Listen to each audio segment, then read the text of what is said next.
Hello and নমস্কার। এই বিশেষ এপিসোডটা আমার প্রাক্তন ছাত্রছাত্রীদের জন্যে, যারা পশ্চিমবঙ্গ তথা ভারতের বিভিন্ন জায়গাতে বিভিন্ন কাজে তারা এনগেজড রয়েছে এবং তারা বারবার আমাকে রিকোয়েস্ট করছিল যে কিছু কিছু আপকামিং এসএলএসটি এক্সামিনেশনে কিছু কিছু সমস্যা রয়েছে, সেরকম তাদের কিছু জিজ্ঞাসা চেষ্টা করব যতটা পারা যায় আলোচনা করতে ফেসবুক এবং ইউটিউব চ্যানেলে। The first question is quite interesting. It came from the Riders to the Sea. Who are the riders in Riders to the Sea? The simple answer may be Bartley, but that is not that simple. There are three riders in Riders to the Sea.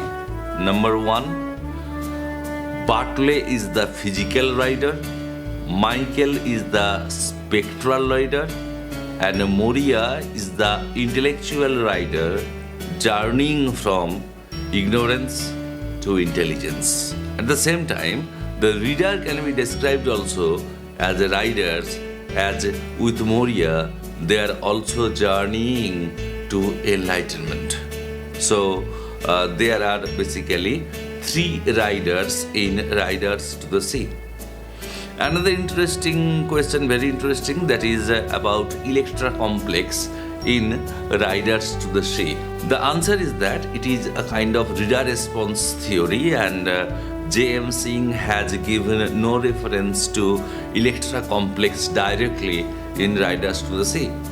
But as there is the theory that the death of the author by Harold Bloom, and reader response theory is quite prominent here nowadays.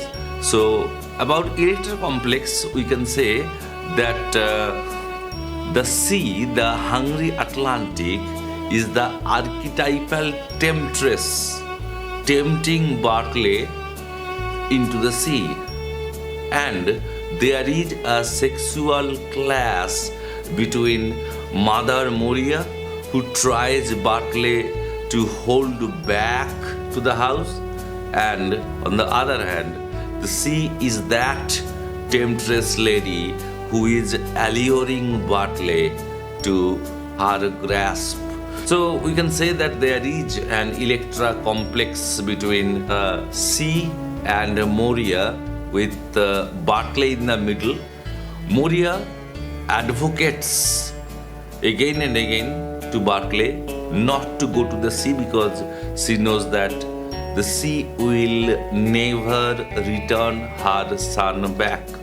Whereas the hungry sea is that archetypal temptress like Electra who is alluring Bartley, and Bartley, being a poor creature, responds to the call of the sea, and she actually is united with her beloved, the hungry Atlantic. The kind of interpretation can be there in a British drama Synge show, which you can read in details.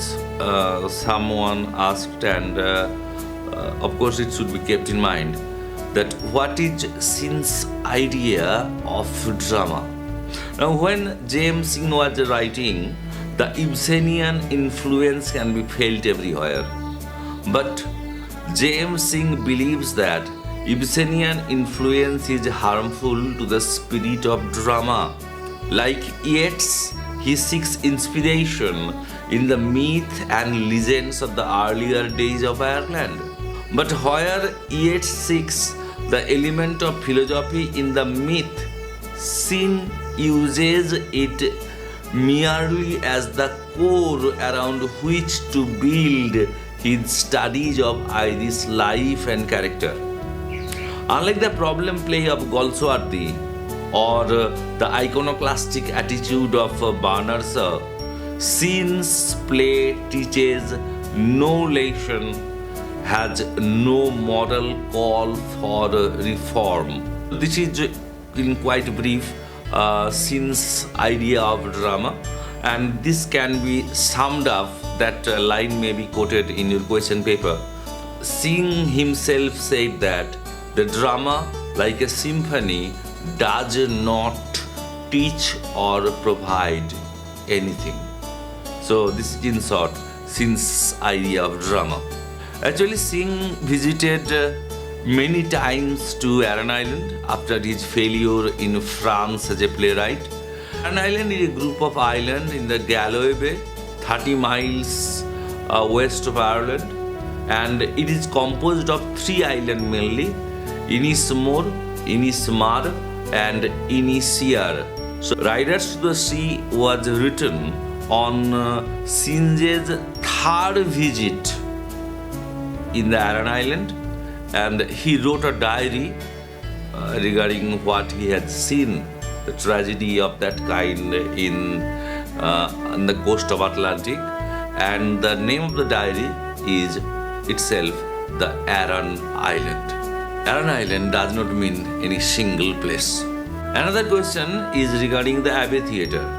Now, the Abbey Theatre was established in 1903 in Irish capital Dublin, and the first drama that was performed in the Abbey Theatre is The Shadow of the Glen, and Riders to the Sea was staged on the Abbey Theatre is 1904.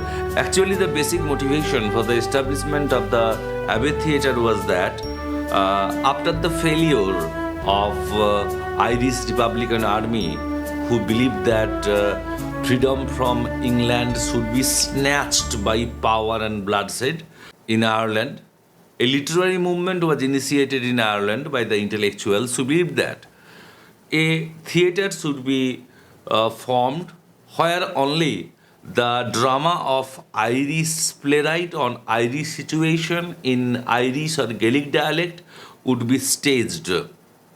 In this way, if the common Irish people can be made aware that they belong to a different tradition from the British, like they are Catholic, Britain is Protestant. Irish people speak in Gaelic dialect. They still believe in pagan concepts. Actually, there is a paradox by believing both in pagan and Christian concept. And of course, the Irish folklore and legends are quite different from the British one. So the literary movement called Irish Renaissance was established in Irish National Library by W.B. Yeats, Gregory, Lady Gregory, George Morris, George Russell, whose pseudonym is A.E., Edward Martin, and of course J.M. Synge. Another quite curious question has also been asked, that who was the beloved of J.M. Synge and what kind of relation he had with his beloved. In 1903, J.M. Synge fell in love with an Irish woman whose name was Molly Allgood, and she also performed in his The Playboy of the Western World, and this relation might have matured into a successful marriage. But alas, Molly Allgood passed away, and so J.M. Synge led a lonely life. Another question that also can be asked, that how many one-act drama did J.M. Synge compose? Actually, J.M. Synge wrote 2 one-act dramas.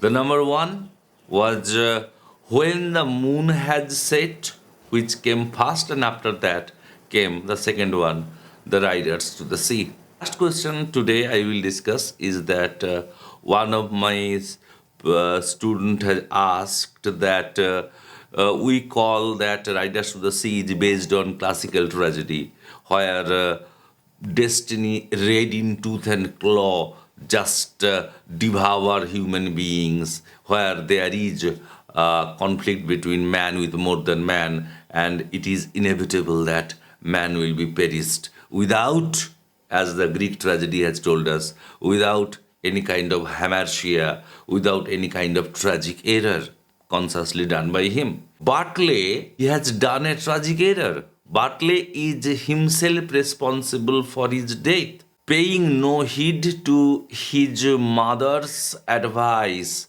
Bartley took the risk and almost sacrificed his life in the sea. So, how can, according to my previous student, how can this be a classical drama, classical tragedy?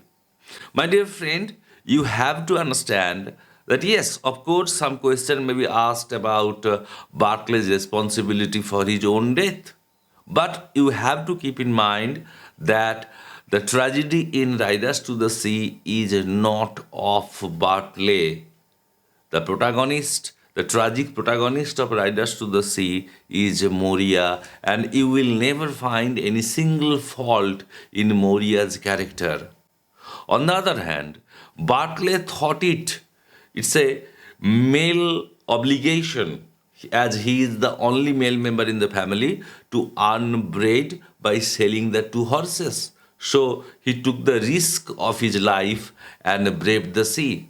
His sense of sensibility rather elevate Barclay to the status of a tragic hero, modern tragic hero in the smaller sphere of life, like Arthur Miller's Death of a Salesman. So, time is up. I've discussed 6 or 7 MCQ pattern questions from Riders to the Sea, and you are quite free that you can send me in my WhatsApp other question if you have any doubt.